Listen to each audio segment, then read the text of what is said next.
Welcome, everyone, to one in an important series of discussions, our Diversity Speaker Series. Speaking personally, I'm delighted to see each and every one of you here.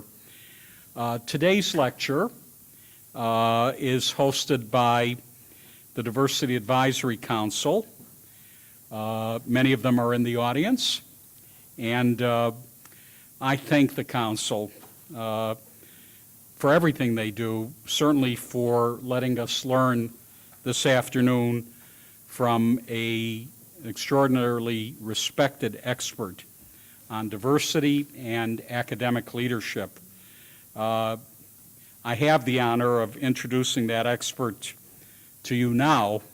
I will do it formally, but John, fortunately for me, has been a colleague, as you'll hear through his work with the University System of Maryland. Dr. John T Wolfe is founder and principal of Avant-Garde Higher Education Services and Solutions, which he established nearly 50 years ago. He retired last year as Associate Vice Chancellor for Diversity and Academic Leadership Development at the USM, where his primary responsibility was to promote the system's vision of diversity and inclusion. Dr. Wolfe's career spans 5 decades. He sure doesn't look it. During his time in higher education, he's been a faculty member, department head, dean, provost, and president. His work has taken him across the country and around the world. He served as professor of linguistics at Cuttington College in Liberia, as executive director of the National Push Rainbow Coalition, as president of Kentucky State University. We were just talking about Kentucky, and John, I'm sorry I missed your years there. I came too late. Also president of Savannah State University, and as Associate Vice Chancellor for Faculty Affairs at the University System of Georgia. He served on advisory committees for the American Council on Education, the NCAA, the National Association for Equal Opportunity in Higher Education, the National Council of Teachers, and the White House. Dr. Wolfe is a trained mediator, co-chairing the Washington Regional Task Force Against Campus Prejudice. He served as chair of the Historically Black Colleges and Universities Summit on Student Retention, and as president of the former Higher Education Group of Washington, D.C. A little more locally here, as a member of the Education Task Force for the Reginald F. Lewis Museum of African American History and Culture here in downtown Baltimore, he's at least in part responsible for an extraordinary resource that we have in our city. Dr. Wolfe earned his bachelor's degree in English education from Chicago Teachers College and his master's in English education and his PhD in linguistics from Purdue University.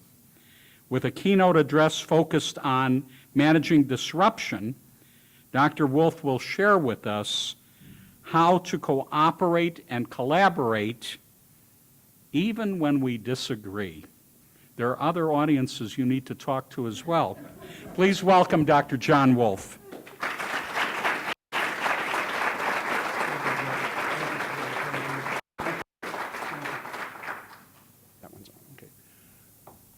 My connection with the University of Maryland, Baltimore. It goes back many years. As I was telling Dr. Steins earlier, a friend of mine who is now deceased, Gina Patterson, was an officer in the medical school's admissions office years ago. And during my stint as provost at Bowie, we had a lot of interaction with faculty and staff here at the University of Maryland, Baltimore, and the other institutions in the system. I've given up on PowerPoints. They're too distracting. And I'd prefer, thank you, Bruce. I also need to acknowledge some people that I worked with over the 12 years that I was in the system office. Bruce Gerald, whom you know, and Roger Ward, Isabel Rambob, who grabbed me and asked me to serve as a mentor, and she and another colleague, Oksana Mishler in the dental school, just put our heads together and wrote an article that's in press. It went in press, a few weeks ago, on barriers to minorities in academia. So I'm trying to stay involved as long as I can walk and talk and hear people, listen to people. So I'd like to engage audiences. I don't come and just talk. And I know I get feedback as I make eye connections with you, but I also need some participation by show of hands. So if you would, in response, I have 5 questions very quickly. How many native Marylanders here? Okay, a goodly number. How many from states other than Maryland? A larger number. How many from other countries? And I'm not ICE, be sure, okay? Okay, thank you. How many have lived and worked for a year or more outside the United States and not in a mandated American compound? Okay, very few, okay. How many of you currently engage students and/or colleagues in interpersonal, interprofessional travel and living abroad? Fewer still, okay. The reason for these questions will become apparent as I go through my remarks this afternoon. So my intent this afternoon is to offer my ever-evolving perspective on managing disruption, cooperating, and collaborating, even when we disagree. That's a mouthful, and it's a very complex subject, and it's not easy to parse and break down for an audience that's engaged in the kinds of activities that you are. I want to share with you some of the many learning opportunities and experiences I've had generally and particularly in the higher education community in the U.S. and abroad, and a recent survey of trending aspects of this topic, because it is, if you go out on the web and parse it, you'll find all kinds of interesting things going on. I also want to give you some illustrations and examples from aspects of my career, because I think they reflect, in part, some of the complexity of this topic. So I intend to stir curiosity, to provoke thought, test boundaries, reinforce some things that you already know, and of course, recognize some, what I think are some singular accomplishments here at UMB, and finally, hopefully, if I do it right, disrupt, okay? So first, if you will, consider a paraphrase from the great American philosopher, Forrest Gump. I paraphrase. He said, higher education is like a box of chocolates. You never know what you're going to get. And when you look around this room, the diversity, the complexity of the rooms, concretizes that. Secondly, consider this quote from Areopagitica, English poet John Milton's 1644 speech to Parliament, opposing the licensing and censorship of printing. How apropos for these times. Here's what he said. Where there is much desire to learn, there of necessity will be much arguing, much writing, many opinions. For opinion in good men is but knowledge in the making. And let me begin by apologizing for the quotes that I use where they do not deal with the gender phenomenon that we face. I'm quoting them as they're written. And I would respect that in this academic environment, you would understand that. So these two ideas are the bookends of my remarks this afternoon. Therefore, let me be clear about my topic. managing disruption, cooperating, and collaborating, even when we disagree. I was born in Jackson, Mississippi, at a time when segregation was rigidly enforced. Violations of this capricious system were routinely met with brutality and, in many instances, death. Until my parents moved my sister and me to Chicago, Illinois, where I was raised a Roman Catholic, I spent every summer in Crystal Springs, Mississippi, where my father was born, until the murder of Emmett Till. Thus, I had an imposed view of the universe. The vestiges of this system were ever present in the Midwest as it evolved to be more covert. Contemporarily, this system is manifest in very overt ways across the nation, demeaning and crippling all Americans.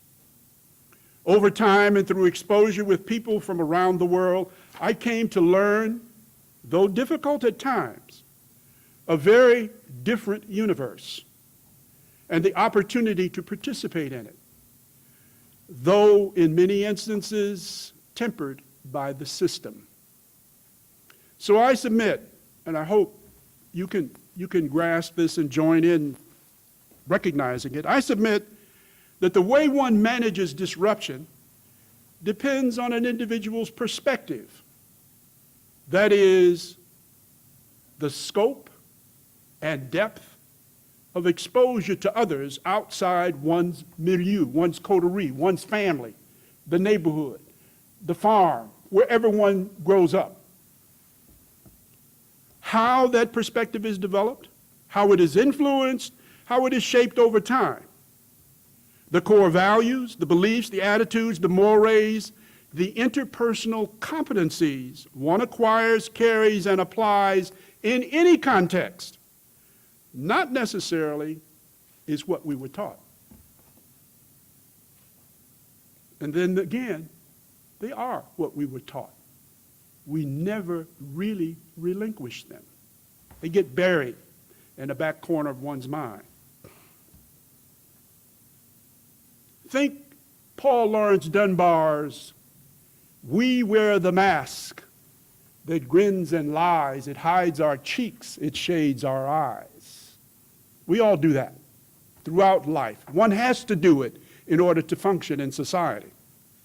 More than likely, and depending upon the prevailing hegemony of the time of acquisition, and subsequently in life, these values, beliefs, and mores become hardened or latent, or potentially discarded and replaced. It is how and it is whether we adapt and respond to the many dimensions of this cultural institution, of this educational institution.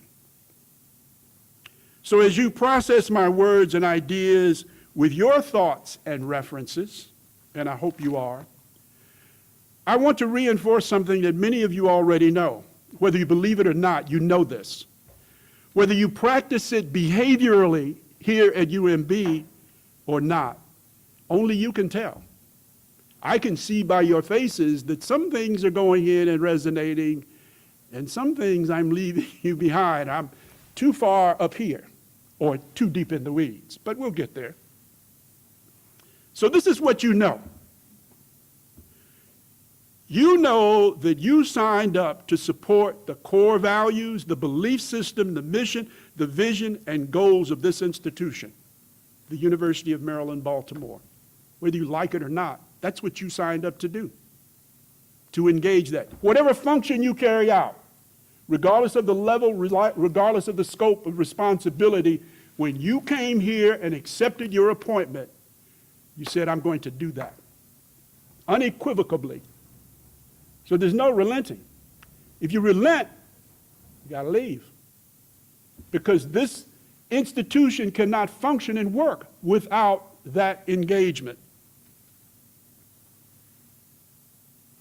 Explicitly and in accord with your ever-expanding knowledge, skills, and competencies, you committed to enabling and sustaining for the common good the progress and advancement of this institution to those who seek what it has to offer. More importantly, and I think you know this as well, this institution exists because of, and sometimes in spite of, the intersectionalities and the ways individuals and groups engage one another here. The institution changes as a consequence of the way we, you and I, work and actively engage in managing disruption. Because if you don't, you can't move forward. You already know this. I'm not telling you anything that you don't already know. Implicit in the respective roles and responsibilities and rules of engagement, there is the ever-present element of expectation. Everybody has it. The idea that we individually and in the cohorts and groups that we work with will behave and operate and interact with one another in an appropriate way. Regardless of what the issue is, we commit to engaging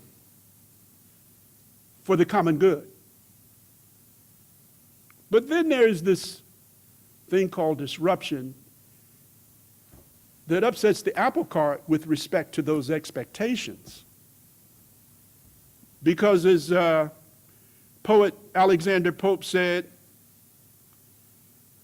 it is with our judgments as our watches. None go just alike, but each believes its own. So when we relate to one another, we put our values, our beliefs, our core next to each other, and depending upon the nature of the issue, we're going to engage or we're not. And most ordinarily, as we've been socialized in this country, if the issue is too contentious, we push back. We say, no, we don't want to deal with that. I also want to be very clear about how I'm using the concept of disruption. Disruption is a natural force in the interaction of human beings that can take myriad forms in the day-to-day operation and function of a complex community or institution of higher learning. For our purposes, disruption encompasses the breadth and depth of institutional culture and the forces influencing howsoever the interpersonal relationships and ultimately the institutional and individual progress and success. Let me say that again because I stumbled across it.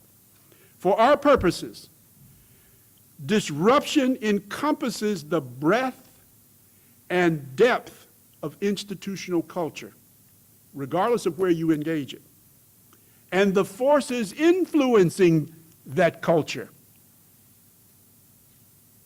regardless of the interpersonal relationships. This institution is going to engage and develop whether you commit to that thing that you signed up for at the beginning or not, because you're outnumbered, essentially. The deans are going to get together and say, okay, we can't have faculty going in that direction. That's not consistent with our specialized accreditation. So disruption denotes and connotes interference, interruption of any nature and for any purpose in any instance of human interaction. So it can come from within or it can come from without. It can be the intended consequences of deliberations and planned actions, as in technology, innovation, and change. Here, technology, innovation, and change is a watchword. If there is no innovation here in technology, you cease to exist. So when you committed to join, you committed to accept the disruption of technology. If not, adios. Or disruption can be hostile, agitating, divisive, as in a faculty vote of no confidence. Not being able to implement joint ventures and partnerships because the General Assembly mandates cost cutting. The firing of a successful coach Student demands for a more diverse and inclusive faculty with mild to no faculty support. Equivocated support for shared governance, et cetera, et cetera. The list is endless. Disruption is a part of life. We adjust to it day to day. When I came here today, there was an accident coming off the expressway at Martin Luther King. When you get to the first street, Lexington or Washington Street, there was an accident right there on Martin Luther King. So I had to wait patiently to get past. There were 3 or 4 police cars. That's a disruption. It takes me an hour to get to Baltimore from where I live. So you have to anticipate disruptions. Dr. Steins and I were talking, because we live in the same area, about her commute daily. Although it's less than what you used to do, right? Like I did from Kentucky back to Washington, D.C.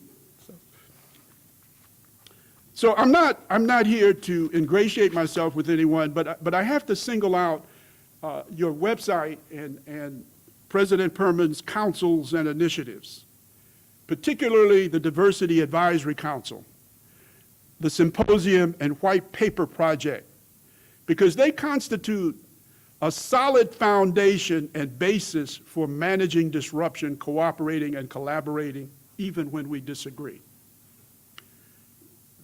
That should seem obvious, but let me clarify it a bit. While the work of these groups and others is both contentious and rewarding, it is an evolving process.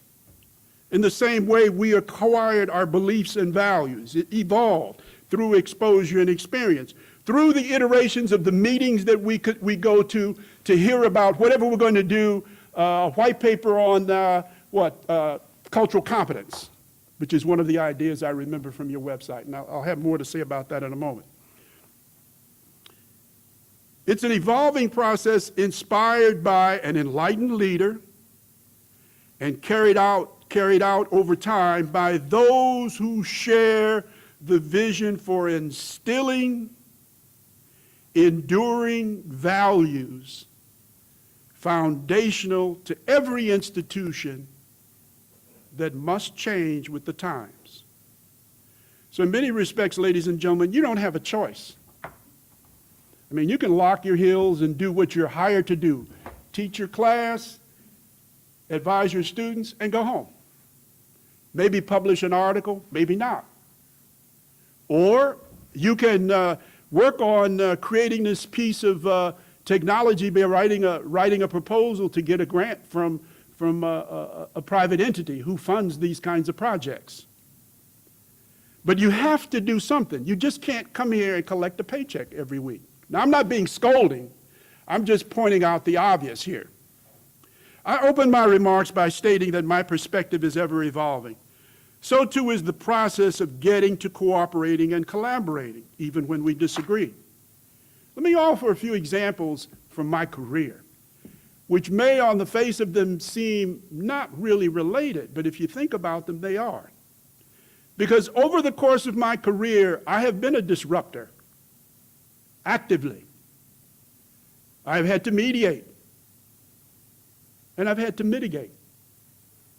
Everybody here has done that and has to do it. If you're parents, you got to deal with disruption every day.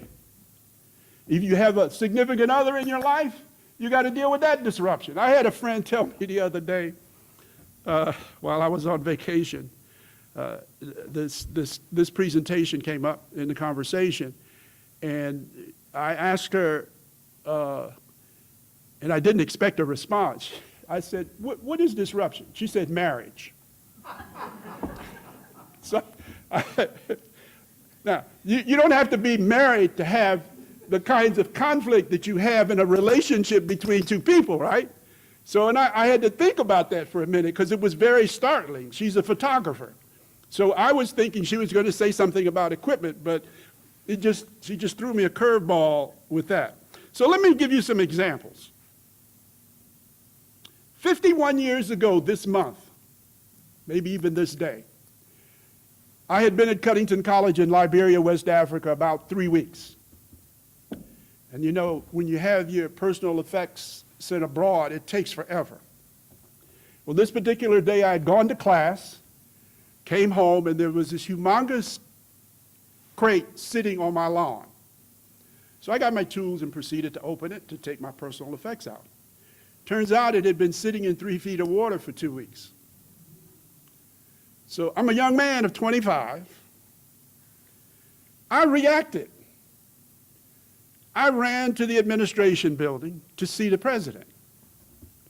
I pulled up a chair because he was 120 miles away in Monrovia for a meeting. They had no idea when he was going to return, so I said, well, I'm going to sit here until he gets back, because he's going to address the fact that my personal effects had been sitting in water. Somebody's got to pay for that. Now, remind you, the ignorance of youth. But fortunately for me, there was a Fulbright professor from the University of Arkansas, the late Emile B. Adair, who introduced me to a situation and a solution to resolving disruption: a vodka martini. Now, ladies and gentlemen, I'm not advocating drinking, okay? Please understand, as a solution to disruption. But the significance of that event was my next door campus neighbor was aware of what was going on. And he intervened in the situation, because I'm thousands of miles away from home in a foreign country with a passport that was valid, but I knew nothing about the system of justice in that country. So he saved me. That suggests that in dealing with disruption, somebody's always watching how we respond to the disruption. When I was employee relations manager at Purdue, on my very first day on the job, we were in cubicles, the open space concept. A physical plant employee appeared around the cubicle, and he said to me, I didn't expect to find a black man sitting here. Can anyone guess how I responded? Anybody want to hazard a guess? Anybody care?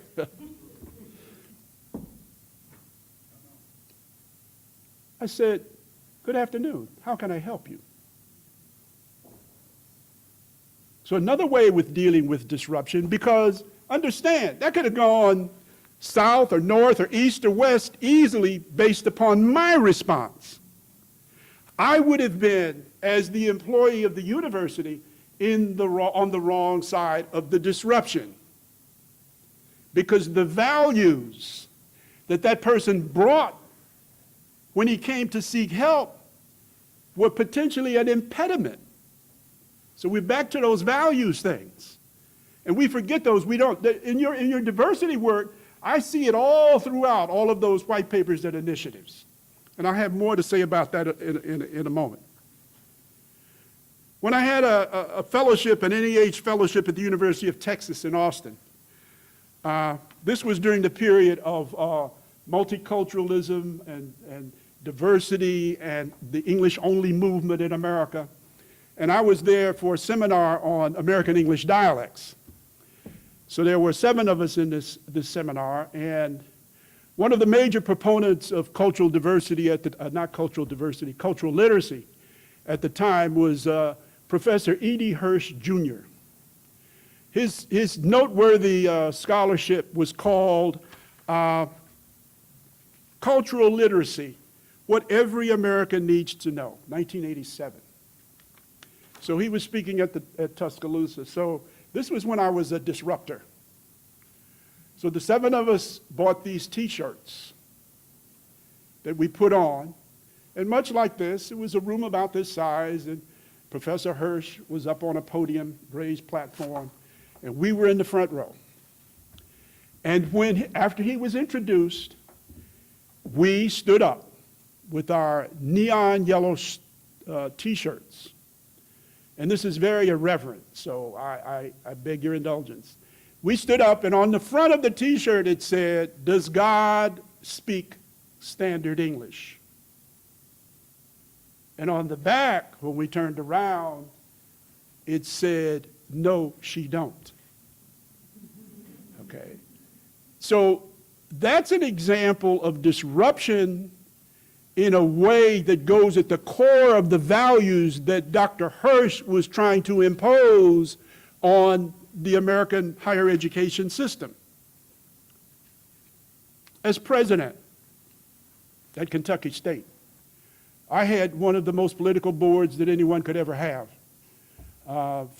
Two former governors, former Secretary of the Commonwealth, and 7 or 8 other professional people. And the chairman was a very intrusive chairman. And there's, President Perman can support this. There's an advantage to having a separate board that does not reside on your campus day to day, like we have in the University System of Maryland. I had a board like that. And when I was at Savannah State, I had a big board like we have here. This situation evolved when the chairman of the board, the former governor, said, you have to pick an internal auditor. Don't do it because I have someone I want to appoint. It's a state institution. The rule is you submit bids, 3 bids. I did that to my demise because it brought down his wrath. And it just unfolded from there. So you have to be mindful of how you approach situations and whether you're prepared as a disruptor or not to engage in the fallout, to receive the fallout. At Savannah State, oh man, that litany goes on, and I'm not going to go through all of them. Repeat audit finding. It had been my practice from department head all the way to dean to get the documents that supported the policies, procedures, and practices of the institution. In this case, as president, internal audits, 5 years, previous 5 years, and accreditation reviews. I got an internal auditor. The sitting vice president for business and finance had been a repeat audit finding in 5 consecutive internal audits for living in a campus house under market value. Bozo no-no. So I called him in and said, Mr. So-and-so, you have to consider other employment because you are guilty of an egregious violation of audit policies. And I can't have that on my watch. So what I would like to propose to you is that we have this humongous celebration and you can go out with all the kudos and glory and fanfare that you want. He threw down the gauntlet. Well, he didn't know that you don't do that to John T Wolfe Jr. I reached over, dialed public safety, would you come to my office? I would like his keys. I would like for you to change the locks on the office and escort this gentleman off campus. Now that's kind of harsh, but he had the keys to the safe. He controlled the budget of the institution. I could not allow that. Disruption, it occurs all the time. Firing 2 successive football coaches. And I brought the anger onto me from the alumni, the athletic supporters, and the person who succeeded me as president, because he inherited 4 years of sanctions from the NC2A. So you have to be careful. Sometimes one must recognize that managing disruption is about the role one has to play in the situation at the given time. Sometimes you're a change agent. You have choices, decisions. You have to compromise. But it also invokes that Machiavellian notion of, do you know the one I'm talking about? A new order of things. Every time a new president comes, there's a new order of things. When Jay came as president, that brought a new set of approaches to situations, to disruptions that you've been going through. And I went back through the newspapers to see if I could find some. I don't note any under President Perman's administration. There was some prior to him coming. Hey, let's knock on some wood. Well, I'm not doing that. So let me bring some to the USM, some experiences of disruption, which may not seem so powerful, But for me, they were. 2006, 2007, when I was in the system office, that was my second and third year in the system office, I joined the Council of University System Staff. And the second year on the council, I was elected to a 2-year term as president of the council. Well, that did not set very well with the late Dr. Irvin Goldstein, because I learned that adage, it is better to ask for forgiveness than to ask for permission. And his position was, especially in assuming the chairmanship, that I should have asked if that was appropriate. But here is a dichotomy and a disruptor in the academic community. If you're an academic administrator, and I don't mean senior, I don't mean dean and above, I mean department head or associate assistant and so forth, are you, even with faculty rank, do you have rights as a staff member? Now, that's a rhetorical question, okay, because you need to check that, because it depends upon the community, the values and belief system of the community, whether you are. Complicated by the fact that I was not on a campus. I was in a system administrative office. I did not have faculty rank. So technically I was staff at the pleasure of. University of Maryland College Park, 2017. Some of you were present at this meeting. The Board of Regents meeting dealing with the change in the name of the stadium. Were any of you present at that meeting? One of the most intriguing meetings I've ever attended in my career. And Bruce and Jay can attest to that. It was a profound meeting.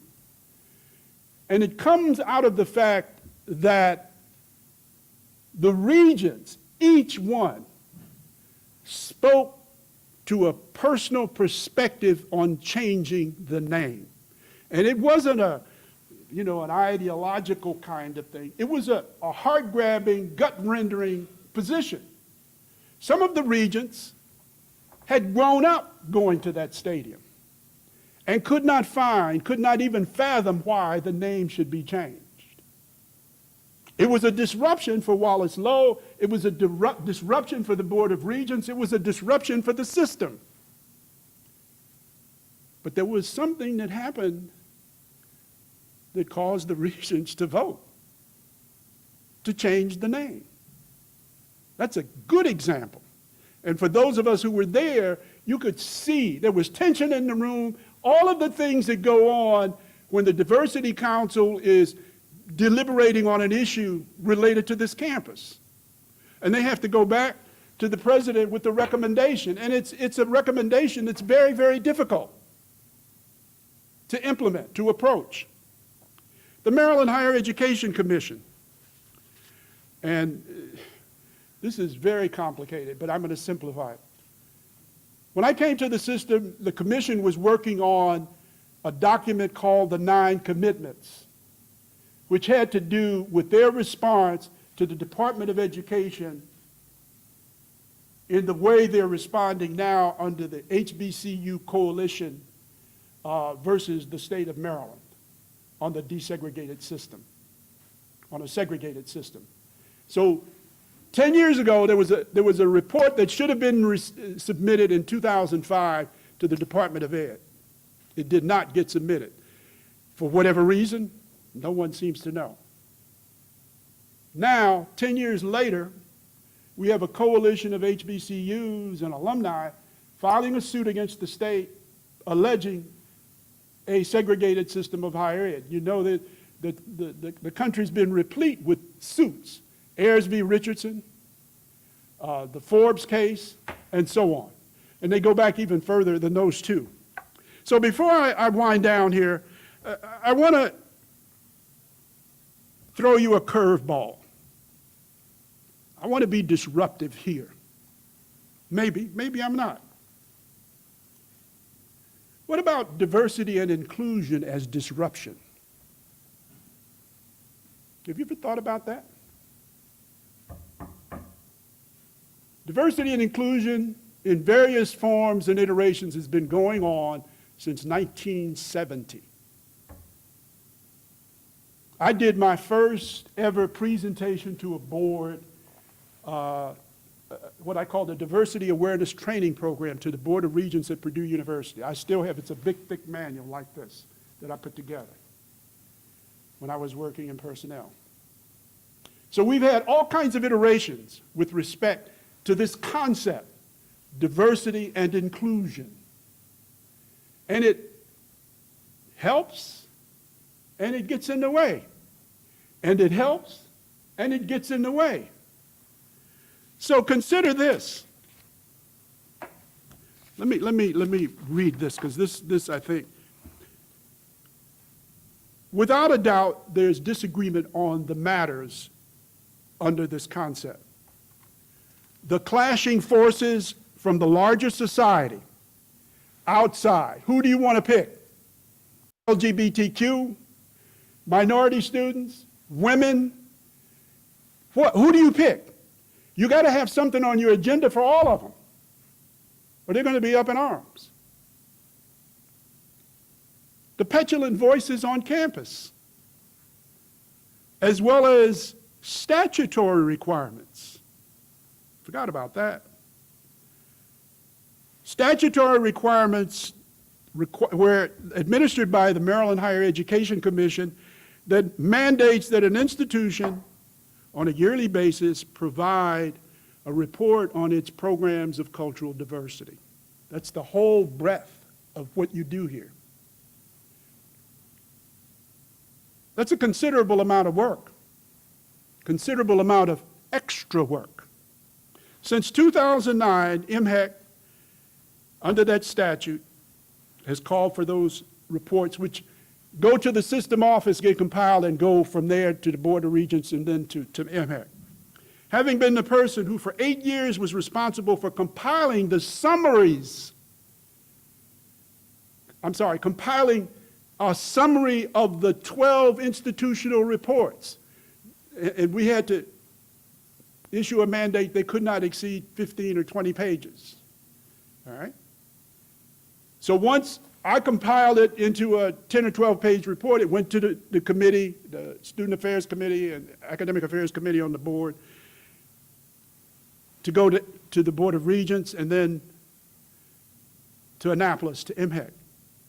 So there continues to be collaboration and cooperation between and among institutions in preparing and writing and submitting. And there is, I believe, some dialogue between and among institutions about the initiatives that Jay has with respect to how do I manage this?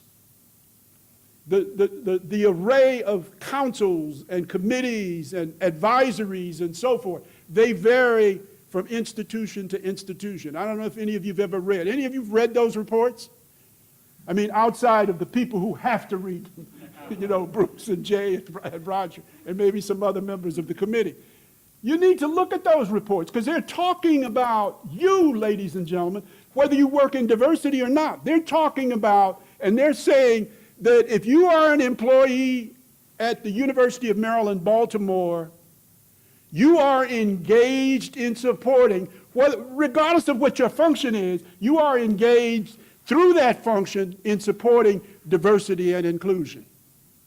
A dentist, a lawyer, a doctor, a social worker, a nurse, staff support, all of that is involved in carrying out these diversity initiatives.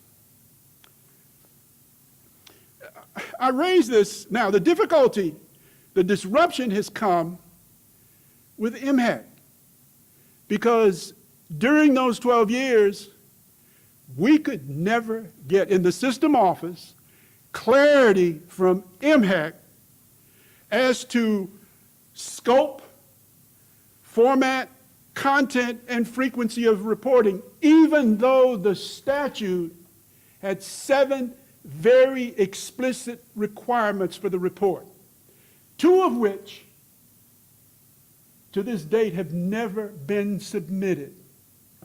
And we aren't being posted on the internet, are we? One is, what resources do you expend to support diversity and inclusion?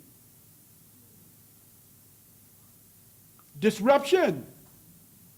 Disruption. The second one is, what resources do you need to support diversity and inclusion? Disruption. Because if you take a list of that, look at your report, and put a dollar sign next to all of the things that are done, it's within the scope of your regular job function that you were hired to do. Well, you're in chemistry. You don't deal with diversity. You do in teaching chemistry, you deal with diversity, but not the kind in diversity and inclusion. So you see disruption, and I'm just throwing that out at you to get you to look at diversity and inclusion a little closer. So how do we get there? How do we get to cooperating and collaborating as I wind down here? Begin by rejecting and challenging wrong-headed ideas, regardless of who iterates them. The case in point, how many of you saw the September 12, 2018 Washington Post editorial by George Will? If that says to me you don't read the Washington Post, that's good too. Yeah, well, the subject is trigger, now, and pay attention to this subject because it is as blatantly off-centered as anything else. The subject matter of the editorial is trigger warning and embarrassing fragility on college campuses. And this is what he said, and I've only lifted this portion out. This should incite you. Colleges and universities are increasingly susceptible to intellectual fads and political hysteria, partly because the institutions employ so many people whose talents, such as they are extraneous to the institution's core mission, scholarship. Everybody knows that George Will is a world-renowned columnist. I haven't had a chance, because I was trying to get this ready, to go back and see how many people respond, especially from the academy, responded to that. That's an insult. That's a disruptor. Because if you go respond to it, it means the things that you're supposed to be doing under diversity and inclusion aren't being considered. So we can get to collaborating and cooperating and disagree on methodology, means, and possibly the results of our efforts. That happens all the time. But it seems the initiatives that Jay has put in place provide a very evolving foundation, because the foundation needs 10 pegs, it's got 7 or 8 right now. You're doing, in my view, you're doing a commendable job. When I read it and look at others in the system and elsewhere across the country, you're light years ahead of a lot of people. And I hope you can stay that course. But here's some things that I would say, and they are already in place in some, when you go into the documents and read them carefully, you find these things. Finding a common ground. On my bibliography, I have a reference by Howard Thurman, the former dean of the Rankin Chapel at Howard University. He has a little monograph called In Search of Common Ground, Man and His Community. To make diversity and inclusion work, you have to find common ground.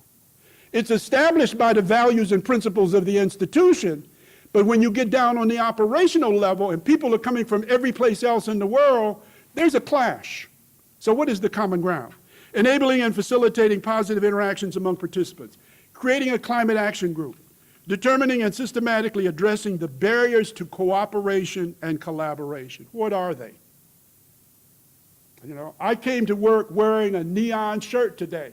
Well, the color is distracting me. Wolf, back up. Go put on a different thing. You are not a part of the team when you deviate and do things that cause the team not to focus on the issue at hand. Seeking a balance between the pros and cons of the issues. Discarding policies and practices that inhibit efforts for building a better community. That's a monumental task.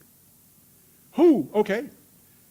I know from experience and consulting work that very few places have all of their manuals current, whether it's the faculty handbook, student handbook, and that's to boot with the internet. Even though the internet is in place, faculty handbook, student handbook, the one that typically is in the best shape, the business procedures manual.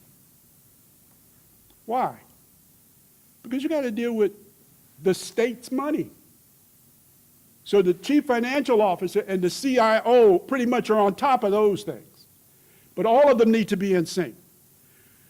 Motivating others to work as cross-cultural groups. Don't have your committee all women, all men, all black, all white, whatever. Mix it up, confuse it, confound it. Accept and acknowledge the merits of another's point of view without demeaning the person or the point of view for the common good. Attack the idea and not the person. It happens so often. We know who's responsible. I got two more points I want to make here, and then I'm going to close. How many of you are familiar with the Carnegie Foundation for the Advancement of Teaching? In 1990, they wrote a special report called Campus Life in Search of Community. And this report offers, and you can go read it, guidance on how to handle the disruptive influences from the many sectors of the outside world focusing on students, as well as on how to address what it calls a climate of endless ambiguity about how life decisions, campus life's decisions should be made. Now that makes sense because a person working as a clerical in an academic office, while he or she may see the correspondence that crosses the desk, there's no clue or cue, and unless they're a member of the staff council, there's no cue or clue as to how that decision was made. The unionization, meet and confer, that. I mean, there are a whole host of issues that people need to be informed about routinely.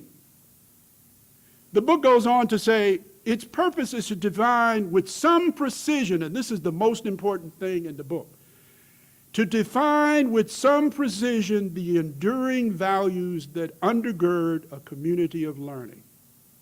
So what are the legs that UMB is standing on?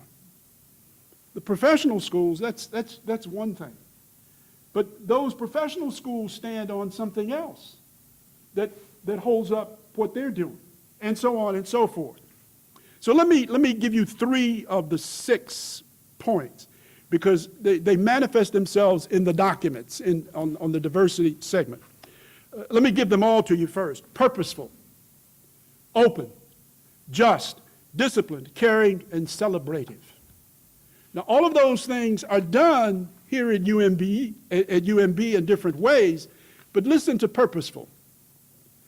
It's an educational community where faculty and students share academic goals and work together to strengthen teaching and learning on the campus. And I have to say, thanks to Dr. Rambob, I was invited last year to speak to her second-year dental students on an issue very close to this one,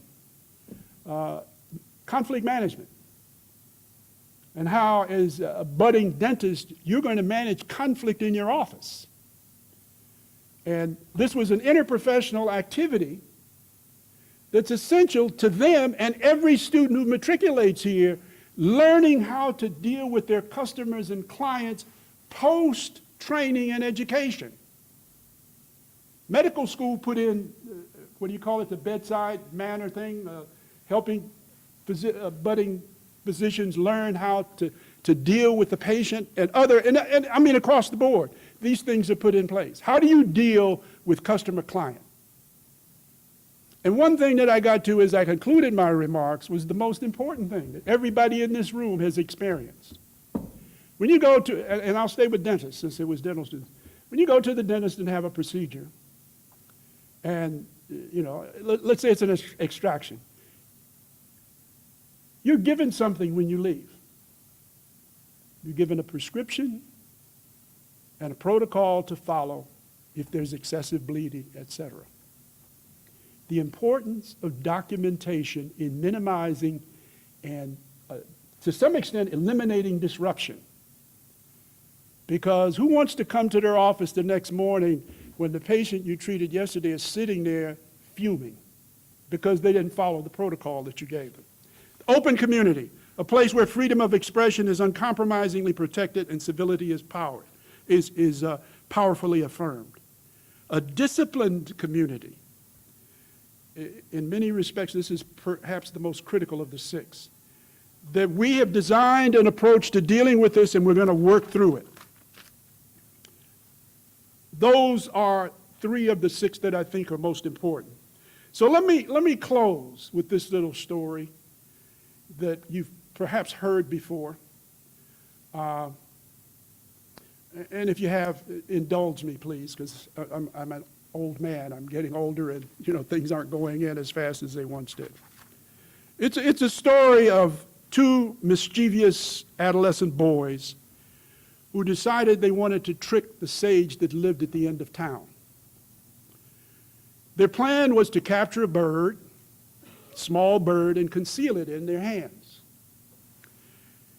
So they would go to the sage's house and ask him, is the bird alive or is the bird dead?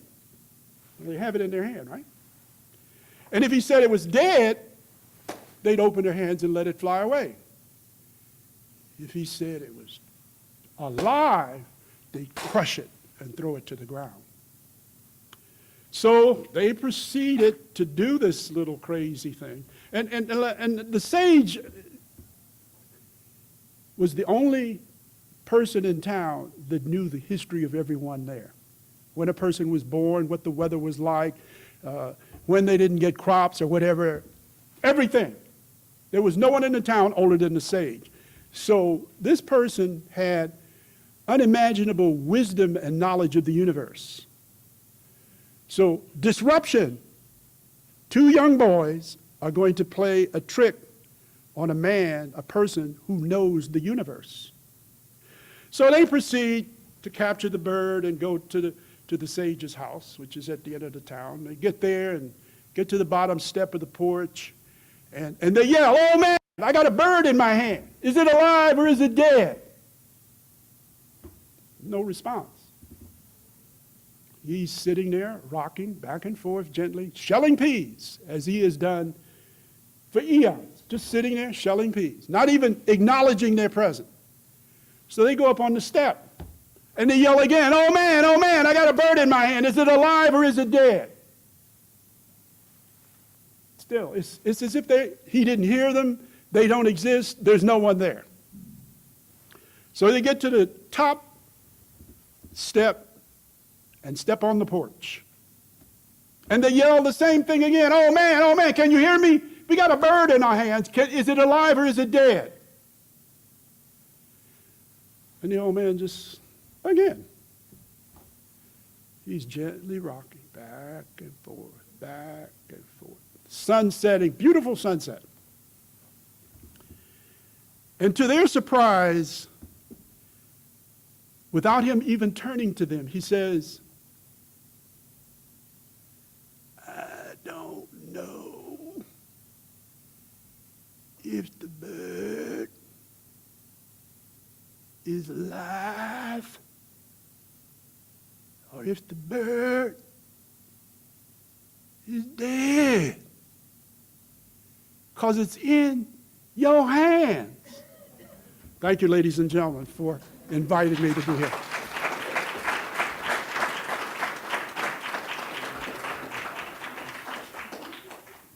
What questions do you have for Dr. Wolfe? Or comments? Reactions. Think I'm a Looney Tune? Please say so. I've heard worse. So, John, you didn't mention that you suspect that nobody in the state ever reads those reports. Well, I was kind of wanting to be kind about that. I don't believe anyone does. It's like so many reports, so many disruptive reports that we have to provide especially to the General Assembly. I don't know if anyone does. Even the senators who created the statute, because if you go back and look at it, it was politically motivated, and the design of the diversity report was to supplant a biennial minority student achievement report that had been done for 20 years before. But it didn't capture the same information. So nobody reads it, so just be aware of that. John, I want to get your perspective on something that I know we struggle with in our attempts to collaborate, cooperate, particularly around diversity. It's that extra element that's always there when groups like this, diverse groups, have difficult conversations about matters related to diversity and inclusion. And I'm borrowing a title, some will know where I'm going, from the work of an individual who we've had here from time to time. This business of, in this particular topic, you know, even when we disagree, there's always, and I'll speak for myself, how am I going to say this? What if I say the wrong thing? As a student of language, most of my life, I believe there is never the saying of the wrong thing. If you understand how this mechanism works to create language, everybody in here stumbles at some point. Pronunciation of a word, the expression of a concept. The notion that if I use the word gay and I should have used the word or the acronym LGBTQ, IA, have I offended someone? I have a right, as long as I don't go up and punch the person, to express my point of view, whether you agree with it or not. That's what we were taught. But when we back down from that, we are acquiescing to the other side and saying, okay, you're right, you're going to control. That's the way I view it. And I have, the only thing that I've done, Jay, in that regard is hold back when, as an experience I had as a first year PhD faculty member at Fayetteville State in a campus meeting, questioning something that the chancellor put on the floor during a general convocation that all departments had considered an issue. When in fact, the English department had not considered the issue at all, and the dean had never brought it to us. So you have to be willing to step out there, or not, and defend the issue or reject it. Because what's going to happen to you? That's my position, Jay. Now, if you want to step out and attack an issue, and I'm trying to think of something that relates specifically to diversity and inclusion. Whether you're going to get rid of a policy, I'll give you one, because College Park did it. A grading policy on DFW grades. We're going to eliminate that. Well, you got faculty who say, oh no, that's our lifeblood. But it has an adverse impact on a segment of your student population. So what do? Who do you approach? You go to the dean, you go to the department head, you go to the president.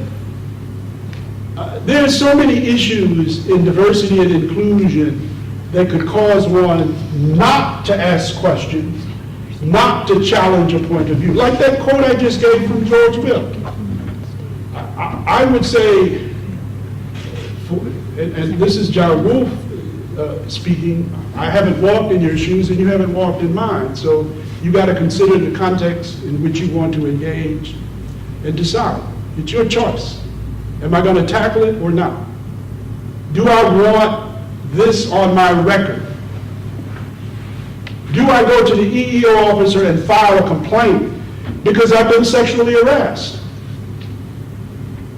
Do I not male to female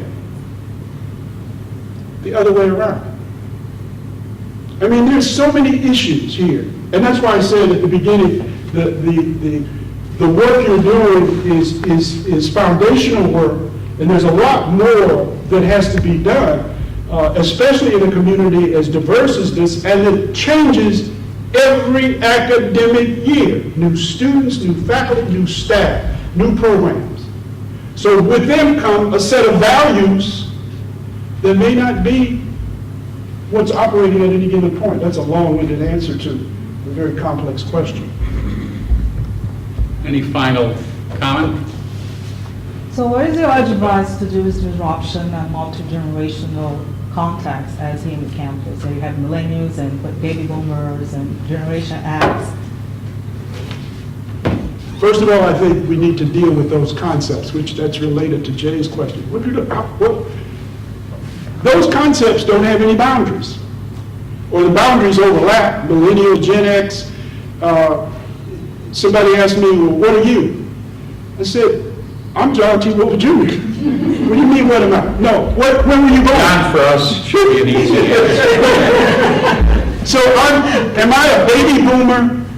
I was born in 1942. Am I a baby boomer? No. By the definition, I'm a member of the silent generation because of when I was born. Who have you heard speak of the silent generation? What is the silent generation? We know what a baby boomer is, somebody born post-World War II or in the cusp of World War II. So I would say get the definitions clarified like you've done with cultural competence, which I think is a very good, and I didn't mention something that I should have with that. There are two nuggets in your definition of cultural competence, which answers your question as well. There's the nugget of individual competence. How do you know that a person's competent? What measure do you have? And whose measure are you going to use? To say that Roger's culturally incompetent and you're not. And the other one is accountability, I think it is. I have to go back and look. You mean in our values? In your Accountability. What did I say here? I didn't get to it. Competence. Mine and UNB's statement of cultural competence were the nuggets on individual cultural competence. Because it's a hodgepodge. There's as much cultural competence in this room as there are people here. It overlaps, but what is the common ground? And once you've identified the common ground, how do you use that to get to the next level of diversity and inclusion? Defining the values of the group. And then the other one was what I mentioned, expectations. You have expectations for next year's first year students to be able to do certain things. If they can't, I learned, new students come in, you do a diagnostic, informal diagnostic. Where are they? Because if they're not, they don't have biochemistry. Well, how did they get into class? That's a prerequisite. So if you're going to deal with these issues, you need to go all the way down and do a chemical analysis of the soil. Bring that up to the next level, to the weeds, the plants, the flowers that have grown from that soil, and what you've done to cultivate it. What chemicals, what rain, did it go dormant? And then the other thing that I would argue is transdisciplinary engagement. We go to school and get locked into a discipline. There's no crossing of the boundaries. Diversity exists in every course that's taught on this campus. Diversity and inclusion exist, not as the subject matter that we're dealing with here, but it has to. How did we get to the point where we have the body of common knowledge and then the body of specialized knowledge on top of that? Because people came together and did research and did experiments, tested their experiment to get a result. And then what did Kavanaugh say in his interview? I wasn't going to politics. Kavanaugh said something very, very telling in a portion of his interview about precedent on precedent. I don't know if you heard that segment. I had time because I can sit there all day. but in linguistics, there is a similar phenomenon. One of my mentors was Lorenzo Dow Turner. He's deceased now. Who did, and his work to this day, in 1949, he went to the Sea Islands of Georgia and studied the Gullah dialect. He wrote the textbook that the United States of America Peace Corps uses to this day to teach people indigenous languages. By doing field research, going out and talking to the person and recording it, and then passing it on. So do the mining and do the correlations, do the engagement, talk to one another. I noticed that the council includes people from all groups. But what do you talk about? And do, like what happens at the end of this session? The 20 or 30, 40, 50 people in here will leave, mingle for a few minutes, go to the garage, get in their car, drive north, south, east, and west, and not see each other until tomorrow, if they come to work tomorrow. That's problematic in America, where you don't engage people outside of the workforce.